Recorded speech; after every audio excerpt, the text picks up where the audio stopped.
Halldór, eins sigur á Akureyringum, stiginn í húsinu, þetta var kannski tæpara undir lokin en það viljað? Já, klárlega. Fyrir leikinn hefði ég alltaf þegið að vinna með einu og við skulum bara segja það. Ég var bara gríðarlega ánægður, þú veist, með effortið sem við leggjum í leikinn og allt það. Þetta leikurinn ekki fullkominn okkar hálfu langt frá.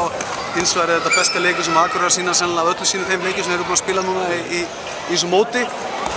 En ég vilja halda þeim lengra frá okkur líka því að við vorum að standa góða vörn í fyrri hálfleik en við missum hana svolítið, við missum svolítið taktin, Ísak auðvitað dettur út á vörninni og við aðeins erum að kemur smá óðagott líka á okkur.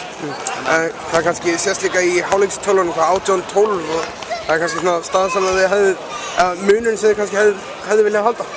Já, ég hefur viljað halda 18-10 eða 19-10, við erum að kasta boltana frá okkur tveim síðustu sóknum í fyrri hálfleik og þeir fara með smá sjálfstært inn í seinni hálfleikinn, en við komum samt inn í seinni hálfleikinn góðir, við förum aftur upp í 7 mörk, eitthvað fólks 8 mörk, en við þú veist, við vorum með erfiðleikum varnarlega, þeir voru að keyra svolítið á okkur, Hreiðar fór að verja allt sem kom á markið og ég meina það bara skiptir ótrúlega miklu máli, að markmaðurinn er gríðarlega mikilvægur í íþrótti, sá það bara hjá okkur líka í lokin að Gústi tekur 2-3 gríðarlega mikilvægar vörslur og það gerir það verkum líka að við klárum þennan leik og vinnum.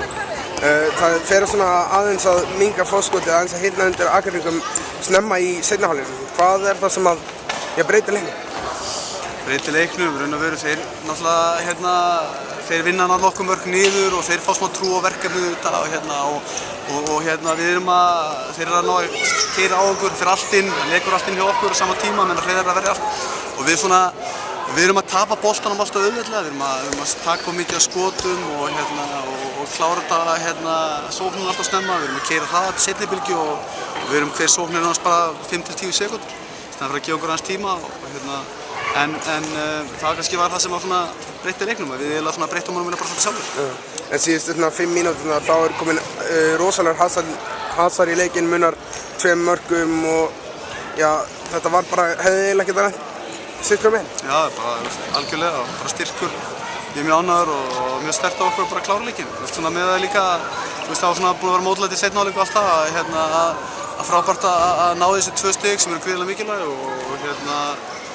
og líka það bara fyrir sjálfsvörðna mönnum að þó að hafi lásið svolítið á mót okkur í seinni hálfleiknum og undir lokin að við komum þá allan á klára leikinn og sýnum styrkina. Við komum með 4 stig núna, hvernig lítur þetta við þér? Við þurfum bara að halda áfram að vinna í okkar málum og 2 stig þau verða ekki tekin á okkur, við erum komið 4 núna og það er bara næsti leikur, þetta snýst alltaf um það, deildin er mjög jöfn og ef þú ert ekki vel undirbúin fyrir hvern leik þá getur þú tapað fyrir hvaða liði sem er, þú getur líka alveg unnið hvaða lið sem er. Takk.